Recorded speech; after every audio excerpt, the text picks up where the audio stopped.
सूर्योदय फाउंडेशन द्वारा श्रवण सहायता शिविर के आयोजन कार्यक्रम में उपस्थित श्रीमती अनुराधा पौडवाल जी, मुख्य ट्रस्टी सर्वोदय फाउंडेशन, श्रीमती कविता पौडवाल जी, कोषाध्यक्ष, विश्वास पाठक जी, निर्देशक Mahavitaran, Avinash Pawar ji, CEO WS ideology, Shri Vinayak Prabhu, Times of India, प्रिय बच्चों और उनके माता पिता, सामाजिक संगठनों के प्रतिनिधि, सूर्योदय प्रतिष्ठान के सदस्य, मैं पद्मश्री अनुराधा पौडवाल जी के द्वारा उनके सर्वोदय फाउंडेशन के माध्यम से आयोजित श्रवण यंत्र शिविर में भाग लेकर वास्तव में खुश हूँ। श्रीमती अनुराधा पौडवाल जी को हम सभी एक खूबसूरत पार्श्व गायिका के रूप में जानते हैं। उन्होंने हमें सैकड़ों यादगार गाने दिए हैं और उनके कई गाने हम गुनगुनाते रहते हैं। उनसे प्रत्यक्ष मिलने और समाज से वंचित वर्गों के लिए समर्पण भाव से किए जा रहे उनके व्यापक कार्यों के बारे में जानने के बाद अनुराधा जी के प्रति मेरा सम्मान कई गुना बढ़ गया है। पिछले कई दशकों से वो अस्पतालों को नवजात शिशु वार्ड, सोनोग्राफी सेंटर को मेडिकल उपकरण दान करना, गरीब हृदय रोगियों को वित्तीय सहायता प्रदान करना जैसे महत्वपूर्ण परोपकारी कार्य कर रही है। उन्होंने कोविड महामारी के दौरान उत्कृष्ट कार्य किया है। उन्होंने ग्रामीण आरा में स्कूलों के पुनर्निर्माण और चिकित्सा शिविरों का आयोजन करने में मदद की है। विश्व श्रवण दिवस पर उन्होंने भुवनेश्वर में एक बहुत बड़े शिविर का आयोजन किया था, वाकई सराहनीय है। मैं सूर्योदय फाउंडेशन का हार्दिक अभिनंदन करता हूं और विशेषकर श्रीमती अनुराधा जी के उनके उत्कृष्ट कार्य के लिए उन्हें बधाई देता हूं।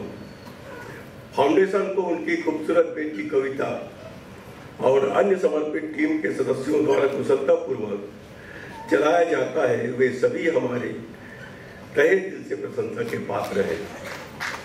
मित्रों, आज मनुष्य में श्रवण हानि सबसे आम संवेदी कमी है। WHO के अनुमान के अनुसार भारत में लगभग 6.3 करोड़ लोग श्रवण हानि से पीड़ित हैं। इसका मतलब है कि भारतीय आबादी में अनुमानित प्रसार दर 6.3% है। इनमें से एक बड़ा प्रतिशत 0 से 14 साल की उम्र के बच्चों का है। श्रवण बाधित युवा भारतीयों की इतनी बड़ी संख्या के साथ यह शारीरिक और आर्थिक दोनों तरह से उत्पादकता के गंभीर नुकसान के बराबर है। हमारी आबादी का एक बड़ा प्रतिशत मामूली स्तर पर श्रवण हानि और एक तरफा श्रवण हानि से पीड़ित है। जो लोग शरीर और दिमाग से स्वस्थ होते हैं वे बहरेपन के कारण अलग थलग पड़ जाते हैं। उनमें इंफीरियरिटी कॉम्प्लेक्स आ जाता है। विकलांगता दूसरों पर निर्भरता बढ़ा देता है। विशेषकर ग्रामीण परिवेश में विकलांग व्यक्ति माता पिता, रिश्तेदारों या दोस्तों पर निर्भर होता है। हमारा प्रयास विकलांग व्यक्तियों, चाहे वे पुरुष हो या महिलाएं, के बीच समानता और स्वतंत्रता की भावना लाना चाहिए। हेलेन केलर ने कहा था, अगर मुझे दोबारा शारीरिक क्षमता के साथ जन्म लेना पड़े तो मैं बहरे होने के बजाय अंधा होना पसंद करूंगी, क्योंकि बहरापन अधिक अलग थलग कर देता है। श्रवण हानि और बहरेपन के लिए जिम्मेदार कान की समस्याओं की शीघ्र पहचान, निदान और उपचार की आवश्यकता है। इसलिए गहन श्रवण दोष वाले प्रत्येक बच्चे या वयस्क को कॉक्लियर इम्प्लांट के साथ सशक्त बनाना आवश्यक है, क्योंकि बच्चा संगीत के अलावा अपने माता पिता को भी सुन सकेगा। कॉक्लियर इम्प्लांट थोड़ा महंगा है, इसलिए हमें इसमें सहयोग के लिए कॉर्पोरेट्स की मदद लेनी चाहिए।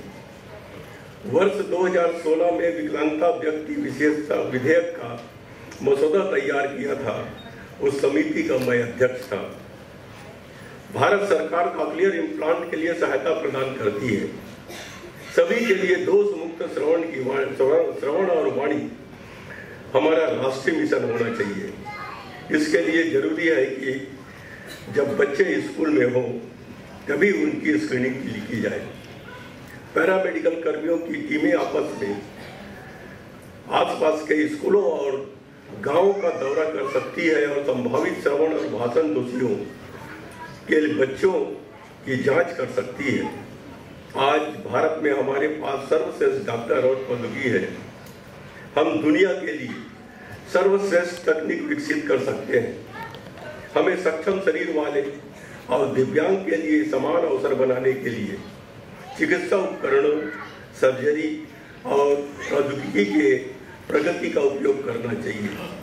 विकसित भारत का लक्ष्य तभी पूरा होगा जब हम सभी को दृष्टि और सभी को सुनने की क्षमता प्रदान करेंगे।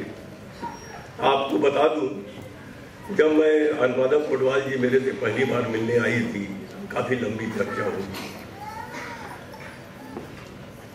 कि 5 साल से कम की उम्र के बच्चों को कॉक्लियर इम्प्लांट लगाना जरूरी होता है और एक ही ऐसी बीमारी है, उम्र बढ़ गया तो फिर कोई लाभ नहीं मिलता। माताएं जानती है कि जब बच्चा पैदा होता है तो बच्चा सुन सकता है या नहीं सुन सकता, ये पहले वो लोग देखते हैं। अगर चुटकी बजाएंगे, अगर बच्चा उसके तरफ देखना चालू किया तो माँ समझ जाती है कि इसको सुनाई दे रहा है। अगर सुनाई नहीं देता तो हमें उसको गंभीरता से लेनी चाहिए और इसमें हमको कोई भी देरी नहीं करनी चाहिए।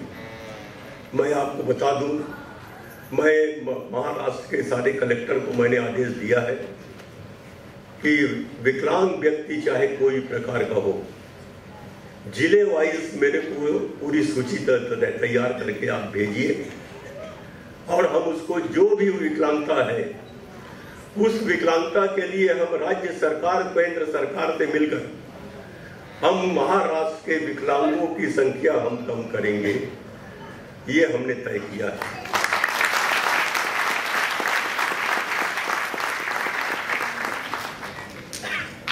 अनुराधा पोडवाल जी ने मुझसे एक और आग्रह किया है कि 5 साल से कम के बच्चों को विकलांग सर्टिफिकेट नहीं मिलता और वास्तव में ये बहुत बड़ी समस्या है और मैं केंद्र सरकार से, मंत्री से बात करके इस समस्या का समाधान करने का भरपूर प्रयास करूंगा ताकि बच्चे समय पर अपना इलाज करा सकें।